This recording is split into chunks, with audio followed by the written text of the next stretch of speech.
Hello everyone, कैसे हैं आप लोग। चलिए तो कल हम लोगों ने भारतीय राज्य व्यवस्था के पहले के इतिहास के बारे में बात की है। पिछले 2 क्लासेस में हम उसी बारे में बात करते हैं। तो मित्रों, आपको मैं एक बात ये बता दूं कि भारतीय राज्य व्यवस्था की शुरुआत 1947 के बाद जब संविधान बनेगा तब मानी जाएगी। तभी से भारतीय संविधान बना भी, और उसके पहले का इतिहास हम लोग आपस में डिस्कस कर रहे थे। लेकिन आपको ये बात मैं बताना चाहूँगा कि आप लोगों को मैंने कॉन्सेप्ट समझाया है, फैक्ट मैंने बोला था कि एनसीईआरटी और लक्ष्मीकांत जहाँ से भी आपको सही लग रहा हो वहाँ से आप उसके फैक्ट को जरूर लिख लें, क्योंकि डेट कभी कभी प्री में क्वेश्चन पूछा जाता है कि इस डेट में क्या हुआ था। तो समझाने की सिर्फ इतनी सी बात है कि 1600 से स्टार्ट हुआ है, आज़ादी तक 1947 तक कितने एक्ट आए, कितने शासन अधिनियम आए, ये मैंने कल की क्लास में डिस्कस किया था। उनको आप पढ़िए, और अगर नहीं समझ में आ रहा या उसमें से भी कोई टॉपिक आपको समझ में नहीं आ रहा तो आप लोग मुझे कमेंट करिएगा, मैं उसको अलग से एक वीडियो बनाऊंगा। तो ज़्यादा बात ना करते हुए आज फिर मैं ज़्यादा बातें नहीं करूँगा इधर उधर की, क्योंकि 2024 में अगर जिन बच्चों को सिलेक्शन लेना है तो उनके पास समय मैं मानता हूँ बहुत कम है। तो धीरे धीरे उन्हीं समय को आप यूटिलाइज करते रहिए। उसको ऐसे कहते हैं ना कि time and tide wait for none. तो समय किसी का इंतजार नहीं करता मेरे दोस्तों, समय तो गुजरता चला जाता है, गुजरता चला जाता है। हम सोचते हैं हम कल से करेंगे, हम आज से करेंगे, हम आज रात से कर लेंगे, अभी करने तो कल करेंगे, अभी करेंगे, अभी क्यों नहीं करेंगे। तो हम कोई भी चीज़ ठानेंगे तो आज से ही करेंगे, कल के ऊपर नहीं छोड़ेंगे। तो अब हम बात करते हैं कॉन्स्टिट्यूशन बनने के बाद की। तो उसके पहले का इतिहास आप लोग कैसे भी करके किसी बुक से जो आपको सरल भाषा में लगती हो कि आपको समझ में आ जाएगा, उससे आप पढ़िए। और जो चीज़ें नहीं समझ में आ रही कमेंट करिए कि हाँ सर मुझे ये वाला एक्ट समझ में नहीं आया, ये शासन अधिनियम समझ में नहीं आया, तो मैं उसको अलग से वीडियो बनाऊंगा। तो अभी तो संसाधनों की कभी मेरे पास भी है, वरना तो आप लोगों को PDF वगैरह सब कुछ मिल जाती है कि नहीं। तो संसाधन नहीं है तो कम से कम जो एक कहानी है, जो स्ट्रक्चर है, जिसको समझना बहुत मुश्किल हो जाता है और जिसको हम समझ लेंगे तो फैक्ट को पढ़ना बहुत बड़ी बात नहीं रह जाएगी। तो हम आज शुरू करेंगे प्रस्तावना। मित्रों, मैं आपको बताना चाहता हूं कि कोई भी पुस्तिका यदि हम खरीद के लाते हैं तो उसका इंडेक्स होता है। तो इसी प्रकार से संविधान की प्रस्तावना एक दर्पण है, जो हमको उसको पढ़ने के बाद ये पता चल जाता है कि हमारा संविधान कैसा होगा या आगे संविधान में कौन कौन सी बातें की गई होंगी। हमारी प्रस्तावना सामाजिकता की बात करता है, धर्म निरपेक्षता की बात करता है, अखंडता की बात करता है, भाईचारे की बात करता है, विश्व बंधुत्व की बात करता है। तो समझ रहे हैं, इसका मतलब कुल मिला के सामाजिकता, समानता, बंधुत्व, भाईचारा है ना, धर्म निरपेक्षता, ये सब चीजें एक कंट्री को विकसित करने के लिए, उसके विचारों को बदलने के लिए, वहां के लोगों में समानता लाने के लिए प्रस्तावना एक प्रकार का दर्पण है, जिसको देखकर हम ये जान सकते हैं कि हमारा संविधान किस किस पॉइंट पर फोकस ज्यादा करता है। तो सबसे पहली बात तो हम प्रियम्बिल को पढ़ेंगे। तो सबसे पहले समझेंगे प्रियम्बिल लाया क्यों गया, पहला क्वेश्चन, क्यों लाया गया। दूसरा क्वेश्चन, प्रियम्बिल का अर्थ क्या है। तीसरा क्वेश्चन, प्रियम्बिल कब लाया गया। चौथा क्वेश्चन, इसकी कौन कौन सी कमियां हैं। और पांचवा क्वेश्चन, इसकी कौन कौन सी अच्छाइयां हैं। इसकी आलोचना भी हुई, इसकी आलोचना भी की गई। पहले तो इसको लाया गया, फिर इसकी आलोचना की गई, फिर बाद में से 3 नए शब्द जोड़े गए। तो समय समय के साथ प्रस्तावना में भी चेंजेस किए गए। क्यों? एक भातृत्व भावना के जो मकसद है उसको कामयाब करने के लिए, विश्व बंधुत्व की भावना को कामयाब करने के लिए, सामाजिक समरसता कायम करने के लिए प्रस्तावना में भी चेंजेस किए गए। तो कुल मिला के छोटी सी बात आप समझिए कि किसी भी कंट्री का जो संविधान है वो उस कंट्री का दर्पण है। वो दिखाता है कि यहाँ का संविधान ऐसा है तो वहाँ के रूल्स रेगुलेशन कैसे हैं। तो आइए मैं कुछ नोट आप लोगों के लिए किया हुआ हूँ, तो मैं आपको समझा दूँ कि प्रियम्बिल बनाया क्यों गया, क्वेश्चन यहाँ से पूछे जाएंगे। इसका मतलब क्या है, इसके बेसिक स्ट्रक्चर्स क्या है, इसका एलिमेंट्स क्या है, इसके इम्पोर्टेंस क्या है, फिर इसकी आलोचना, क्रिटिसिज्म कैसे की गई। तो हम सबसे पहली बात तो संविधान को एक दर्शन के रूप में, मैं फिर बोल रहा हूँ, संविधान को एक दर्शन के रूप में इसको प्रतिस्थापित किया गया है। ये एक इंडेक्स है जो संविधान की बातों को रिप्रेजेंट करता है। Preamble is a index. Preamble एक इंडेक्स है जो संविधान की बातों को रिप्रेजेंट करता है। किसी देश की प्रस्तावना, किसी भी देश की प्रस्तावना उसके शासन का एक ढांचा होती है, संविधान का एक दर्शन होती है और संविधान का ये एकमात्र ढांचा मात्र होती है। ऐतिहासिक पृष्ठभूमि पर अगर नजर डालें हम संविधान के, तो संविधान सभा का निर्माण किया गया। जवाहरलाल नेहरू जी ने 13 दिसंबर 1946 को उद्देश्य प्रस्ताव प्रस्तुत किया, जिसको 22 जनवरी 1947 को अपना लिया गया। किसके द्वारा? संविधान सभा के द्वारा। अब यही उद्देश्य प्रस्ताव का एक बदलता हुआ स्वरूप हम प्रस्तावना के रूप में आप आज देख रहे हैं। इसकी भाषा शैली, प्रस्तावना की भाषा शैली कहां से ली गई है?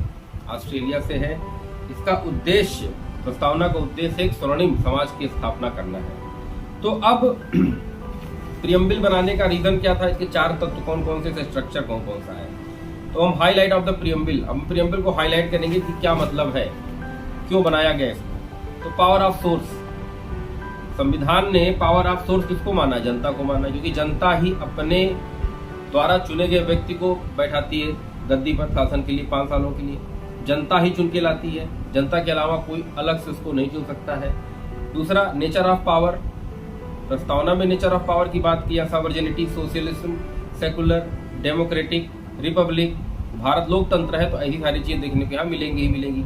तीसरा पॉइंट है पर्पस ऑफ पावर, क्या पर्पस है इसको पावर में लाने का, कि अच्छी जस्टिस हो सके, स्वतंत्रता मिल सके, समानता मिल सके, गरिमापूर्ण जीवन जी सके व्यक्ति, इसीलिए power of, purpose of power की जरूरत यहाँ पर भी है। चौथा पॉइंट है डेट ऑफ इम्प्लीमेशन, इसको कब लागू किया गया? 26 नवंबर 1949 को संविधान को लागू किया। अब बात करते हैं पावर ऑफ सोर्स। संविधान में पावर ऑफ सोर्स की बात अगर करें, देखिए बहुत सरल शब्दों में समझिए, किताबी भाषा तो इतनी ज्यादा है कि आप पढ़ेंगे तुरंत बोलेंगे। तो आप सीधी बात है, संविधान में पावर ऑफ सोर्स क्या है? पावर ऑफ सोर्स जनता है, पब्लिक है भाई। पब्लिक जिसको चुनती है वह व्यक्ति 5 सालों के लिए, ये 5 सालों के लिए शासन सत्ता में आ जाता है। तो 5 सालों तक वो अपनी मनमानी करता है। इसी बात पर एक बार विवाद हुआ था, राइट टू रिकॉल, यहाँ पे बताने की आवश्यकता नहीं थी लेकिन बताऊंगा। जयप्रकाश नारायण जी ने कहा था, जिस तरीके से जनता अपने प्रतिनिधि को चुनती है, वो 5 साल तक शासन करते हैं, कुछ समय अच्छा करते हैं, फिर उस जनता को ही लूटना शुरू कर देते हैं। तो उसी प्रकार से जनता को एक पावर देनी चाहिए, राइट टू रिकॉल। मतलब जिस प्रकार जनता अपने प्रतिनिधि को चुनती है, अगर वो अपने कार्य शैली, कार्य करने में संपन्न अच्छा नहीं कर पा रहे, अच्छे ढंग से कार्य को संपादन नहीं कर पा रहे, तो राइट टू रिकॉल के माध्यम से जनता फिर से उनको अपने उनके पद से हटा देती। तो ये बताइए, क्या राइट टू रिकॉल का होना सही था या गलत? इसके पॉजिटिव, सकारात्मक और नकारात्मक दोनों बिंदुओं पर बात करते हैं। सकारात्मक बिंदु ये होगी कि जो भी व्यक्ति चुना जाएगा उसको हमेशा डर लगा हो, हम अच्छा काम नहीं करेंगे तो हटा दिए जाएंगे। दूसरा नकारात्मकता, कि मैं एक पॉइंट आप लोगों को लिखना है, ठीक है। दूसरा नकारात्मकता यह कि यहाँ पर जनता जो है वो हिटलर बन जाएगी। वो हर 1 महीने 2 महीने पर अपने अनुसार जो शासकों को नचाती रहेगी और डेवलपमेंट की बात पूरी तरीके से नहीं हो पाएगी। इसे राइट टू रिकॉल को नहीं शामिल किया गया, क्योंकि राइट टू रिकॉल वहाँ शामिल होता है जहाँ पर एजुकेशन लेवल अच्छा होता है, समाज अच्छा होता है, अर्थव्यवस्था अच्छी होती है, वहाँ के लोग के अंदर ग्रेजुअली एटीट्यूड, सब कुछ अलग अलग चीजें हैं जो मैं आपको बता रहा हूँ कि ये राइट टू रिकॉल कहाँ कहाँ शामिल किया गया। राइट टू रिकॉल आज भारत में मान लीजिए 50% लोग पढ़े हैं और 50% अनपढ़ हैं। तो 50% जो अनपढ़ है वो राइट टू रिकॉल जानेंगे नहीं जानेंगे, तो वो जनता यहाँ पर हिटलर ना बन जाए, इसे राइट टू रिकॉल को यहाँ से शामिल नहीं किया गया।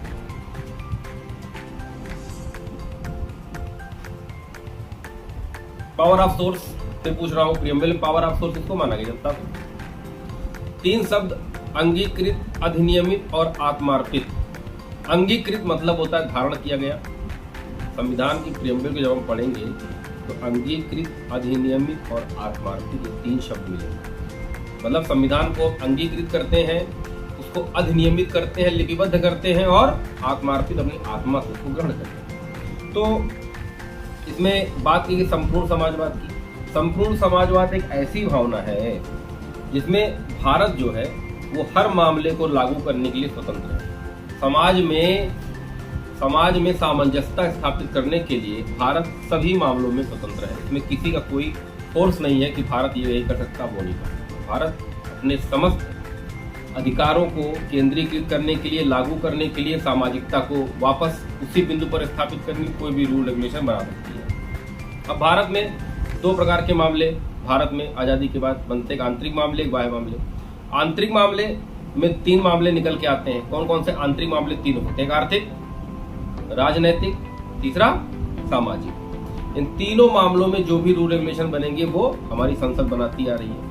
और ये बाहरी में क्या होगा? किसी देश से संधि करना है, किसी दूसरी कंट्री से दोस्ती करना है या दुश्मनी करना है, युद्ध करना है, या विदेश नीति कैसी होगी। ये आंतरिक और बाह्य 2 मामले। आंतरिक मामले उन मामलों को कहते हैं जो घर के अंदर बनाए जाते हैं, उन मामलों को आंतरिक मामले कहते हैं। जो घर के बाहर अप्लाई करे जाते हैं, उन मामलों को बाह्य मामले कहते हैं। तो दोनों मामलों में, आंतरिक हो या बाह्य हो, भारत स्वतंत्र है। संप्रभुता एक शब्द से यह पता चलता है कि भारत एक संप्रभु राज्य है, ना कि किसी का गुलाम।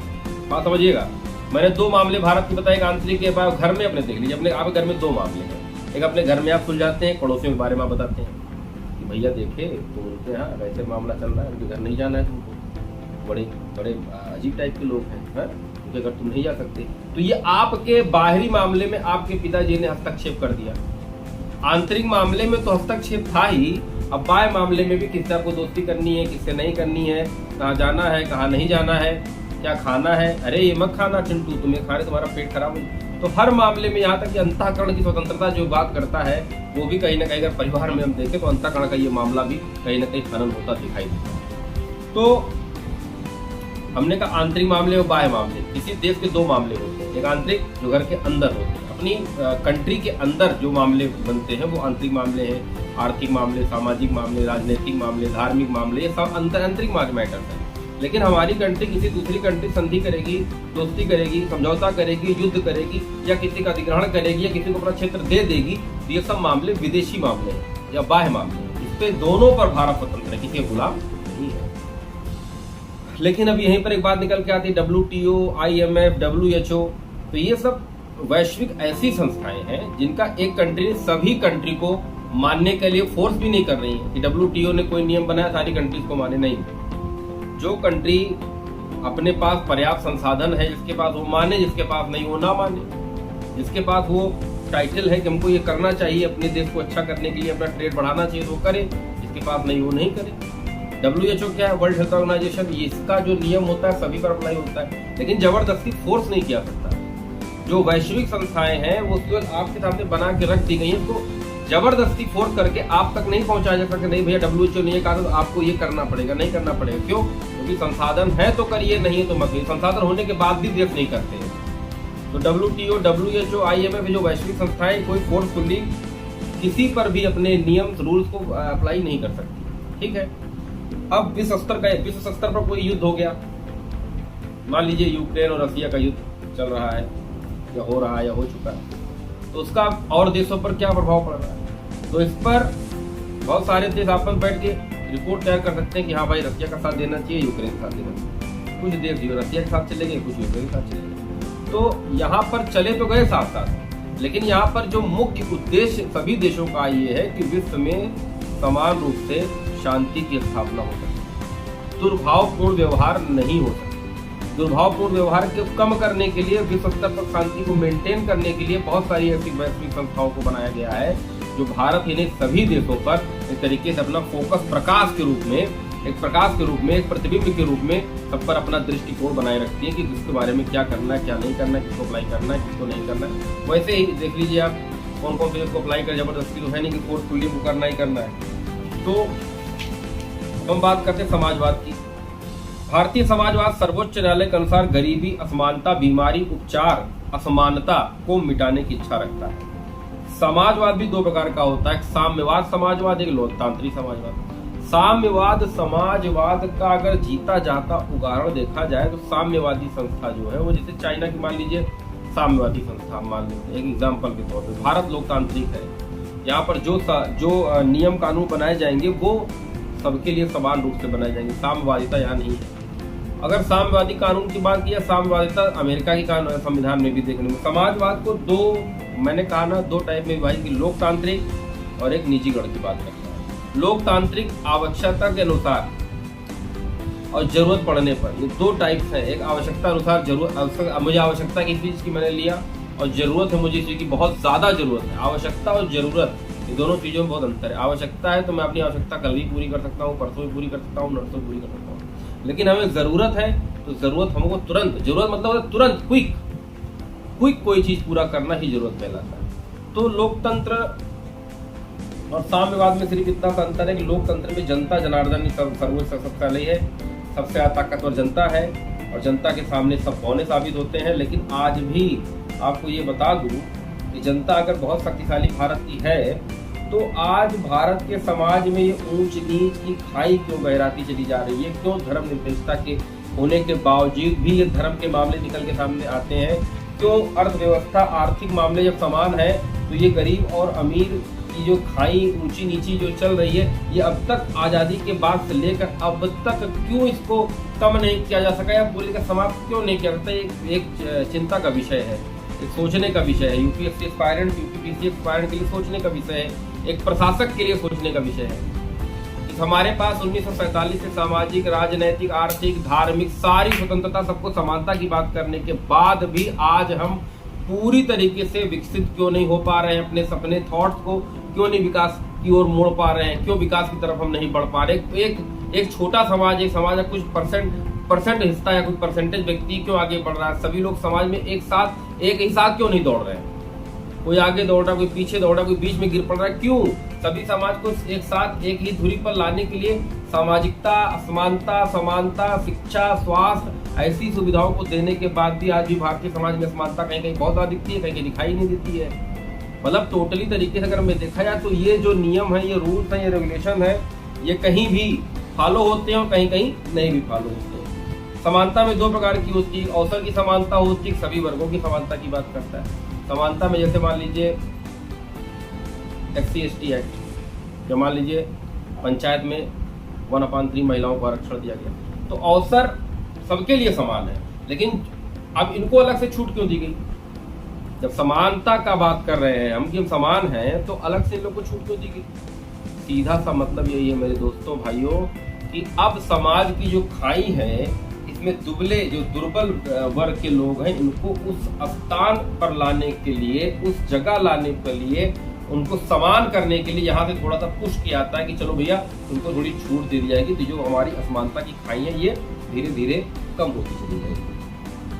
असमानता जो हमारे समाज में फैली हुई है ये कम होती चली जाएगी। तो प्रियम्बल में सीधी सी बात है, डेमोक्रेटिक का मतलब हो गया लोकतंत्र। लोकतंत्र मतलब पब्लिक, जनता जनार्दन है, सब जानती है। जनता का शासन जनता के द्वारा चुना गया व्यक्ति ही करेगा, कोई और नहीं करेगा। वंशानुगत शासन नहीं है भारत में कि मोदी जी आज हैं, कल को योगी जी बनेंगे, फिर परसों कोई और बनेगा। नहीं, जिसको जनता चुनेगी वो चुना जाएगा। अखिलेश यादव जी को चुना जाए तो अखिलेश यादव मुख्यमंत्री बनेंगे, योगी जी को चुनेगा तो योगी जी मुख्यमंत्री बनेंगे। है इसमें ये नहीं कि अखिलेश यादव जी एक बार मुख्यमंत्री बन गए तो फिर उनका झंडा गड़ गया साइकिल वाला, तो जिंदगी भर अखिलेश यादव जी मुख्यमंत्री रहने वाले, ऐसा कुछ नहीं है। लेकिन एक बार थोड़ा सा वो देखिएगा कि मैंने जो भी बात की है राइट टू रिकॉल के बारे में जरा एक बार सोचिएगा। जयप्रकाश नारायण जी का, क्या भारत के संदर्भ में राइट टू रिकॉल को लाना जरूरी है? क्या भारत के संदर्भ में राइट टू रिकॉल का होना जरूरी है? क्या राइट टू रिकॉल होने से भारत का सकारात्मक पक्ष मजबूत हो सकता है? क्या राइट टू रिकॉल होने से नकारात्मक अवधारणा का जन्म हो सकता है? इन सब चीजों को मिला के सोचने से, देखो मित्रों, सोचेंगे जब तक नहीं हम चीजों को सोचेंगे नहीं तो रटते चले जाएंगे। पहला आर्टिकल के लिए, दूसरा आर्टिकल के लिए, तीसरा आर्टिकल के लिए, तो पहला दूसरा तीसरा करते करते आपका जीवन बीत जाएगा, लेकिन वो पहला दूसरा तीसरा आर्टिकल का कंसेप्ट क्या है वो आप कभी समझ पाए। तो प्रियम्बल लाया गया, उसका उद्देश्य प्रस्ताव के रूप में पीटी नेहरू जी ने उसको पेश किया था। बाद में संविधान सभा ने कहा, लाओ भैया पंडित जी, आपका ये उद्देश्य प्रस्तावना के रूप में स्वीकार कर लिया। अब स्वतंत्र हो गया भारत, संविधान बन गया। संविधान में सबसे पहला टॉपिक प्रस्तावना है। प्रस्तावना क्या है? प्रस्तावना एक आईना है, एक इंडेक्स है, जिसको पढ़ने के बाद ये पता चल जाता है कि भारत का संविधान कैसा होगा। ये भारत का ही प्रस्तावना, भारत का ही मिरर नहीं, हर देश का अगर संविधान है तो उस देश के संविधान की प्रस्तावना को पढ़कर हमें जान सकते हैं कि उस देश का अगला पिछला क्या हो सकता है, या इसमें और चीजें क्या कही जा सकती हैं। सामाजिकता, राजनीतिकता, धर्मनिरपेक्षता, पंथ निरपेक्षता। हमारे देश में राज्य का कोई धर्म नहीं है, हमारे देश में सबको समान रखा गया है। हमारे देश में विश्व बंधुत्व की बात की जा रही है, मतलब विश्व के सभी देशों में मिलजुल के चलना है। हमारे देश में सामाजिकता की बात की जा रही है, हमारे देश में शिक्षा की बात की जा रही है, अखंडता का मतलब हो गया ऐसा भारत जिसके कभी टुकड़े न हो सके, उसका खंड न किया जाए। अखंड भारत है, भारत के सभी राज्य मिलकर भारत का निर्माण करते हैं। कोई भी राज्य भारत से स्वतंत्र नहीं है, कोई भी राज्य भारत से अलग नहीं है। जो छूट आपको उत्तर प्रदेश के नागरिक को है, वही बिहार के नागरिक, वही राजस्थान के, वही छत्तीसगढ़ के। तो मतलब सभी नागरिकों को भारत के समान रूप से छूट है, कहीं भी आए, कहीं भी जाए, कहीं भी घूमे, कहीं भी संघ बनाए, कहीं भी संगम करे, लेकिन हथियार लेके ना सब संघ बनाने लगे, है ना। शांतिपूर्ण सम्मेलन कर सके, अपनी बात को बोलने का अधिकार, जीवन जीने का अधिकार, किसी भी धर्म को मानने का अधिकार, धर्म को के प्रचार का अधिकार, धर्म के प्रसार की स्वतंत्रता का अधिकार, मतलब अधिकार ये फंडामेंटल राइट में हम पढ़ेंगे। लेकिन एक तरीके से मैं प्रस्तावना को ही अगर एक्सप्लेन कर दूं बड़े पैमाने पर, तो समानता, अखंडता, सामाजिकता, राजनैतिकता, धर्मनिरपेक्षता, अखंडता, विश्व बंधुत्व, भातृत्व की भावना, ये सब चीजें जो है एक समाज को जो मोड़ के एक कलाई के रूप में, एक थाली के रूप में परोस देना। थाली के बाहर तरीके पहले सब्जी थाली में डाली, थाली टूटी है तो सब्जी बाहर आएगी, तो उसको इतना बढ़िया से कवर किया गया कि सारी चीजें उसी दायरे में रहकर सिमट के रह जाए, कोई भी चीज से बाहर नहीं पहुंच जाए। प्रस्तावना का सीधा सा मकसद यही है कि प्रस्तावना एक दर्पण है, जो संविधान का एक दर्पण है, सिर्फ दर्पण है मित्रों, और कुछ नहीं। अब प्रस्तावना में आगे जो टॉपिक है, देखिए इतना तो मैंने आपने कल देखा होगा पहले वीडियो में और दूसरी वीडियो में भी, किस तरह से मैंने पीछे दीवार पर अपना जो भी चल रहा था। लेकिन अब धीरे धीरे मैं चीज़ों को जोड़ रहा हूँ, बस आप लोग के सपोर्ट की जरूरत है।